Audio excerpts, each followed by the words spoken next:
So it is your intention in case number 19 CR 178, as your attorney and Mr. Michniak have placed on the record, your intention to enter a plea of guilty to count 1 in this indictment, attempted aggravated murder, a felony of the first degree, count 6, aggravated arson, a felony of the first degree, and count 11, felonious assault, also a felony of the first degree.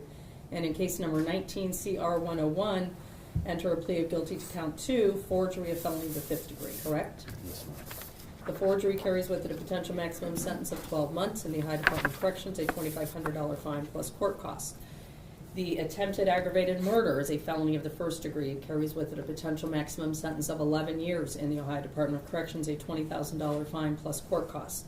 Count 11 carries with it a potential maximum sentence of 8 years, the felonious assault in the Ohio Department of Corrections, 11 years, yeah. I know. 11 years in the Ohio Department of Corrections, a $20,000 fine plus court costs. And count 6, the aggravated arson, carries with it also a potential maximum sentence of 11 years, a $20,000 fine plus court costs. Along with the aggravated arson, there's also a requirement that you register on the arson registry for the state of Ohio upon your release from prison. Do you understand that? I do know. Okay. We'll go over all of that at sentencing. That isn't something that we have to deal with now. All right.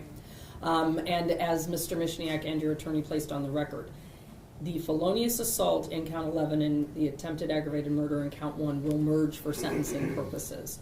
That means that you will only be sentenced on one of those charges since they both result from the same actual events. Do you understand that? Yes. Okay.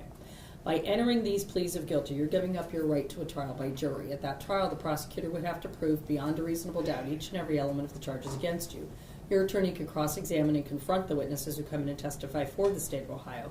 You could subpoena or compel witnesses, have them come in and testify for you, and you could take the stand at your trial if you chose to do so. You have a constitutional right not to testify. But if you wanted to, you could. That, along with those rights to trial, you were giving up by entering these pleas of guilty. Do you understand that? Yes, ma'am. Are you entering these pleas of guilty of your own free will? Yes, ma'am. Has anyone promised you anything other than what we've discussed in court today? No, ma'am. Is anyone forcing or threatening you in any way to enter these pleas? No, ma'am. Did your attorneys go over these written pleas of guilty with you, indicating a plea to forgery, a felony of the 5th degree, and attempted murder, attempted aggravated murder, aggravated arson, and felonious assault, all felonies of the 1st degree, with your signatures on the back? Yes, ma'am. And are you satisfied with your attorneys? Yes, ma'am. Any questions then about the rights you're giving up or the pleas that you're entering into? No, ma'am.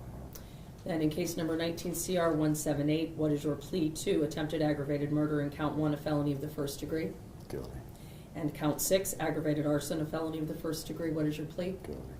Count 11, felonious assault, a felony of the 1st degree. What is your plea? Guilty. And count 2, forgery in case number 19 CR 101. What is your plea? Guilty. I will find you knowingly, voluntarily, and intelligently enter those pleas of guilty, make findings of guilt, dismiss any remaining counts in either indictment. I am going to order that the PSI be expedited. I'm going to set sentencing for January 13th, which is next Monday at 1 p.m. I am assuming at that point that any victim impact statements that want to be made in open court certainly can be done at that time. Yeah, I know Deputy Eichel wants to address the court at that time. Okay. We can certainly do that then. Both counsel, I'm assuming, are available as well. That's correct, Mr. yeah. Jones, Mr. Walker. Are you available, Jim? Monday? Okay. All right. We will proceed to sentencing then. I am going to have the probation department conduct a pre-sentence investigation. Even though this is a negotiated plea and a negotiated sentence, I do want that information to go to the institution with Mr. Brannon.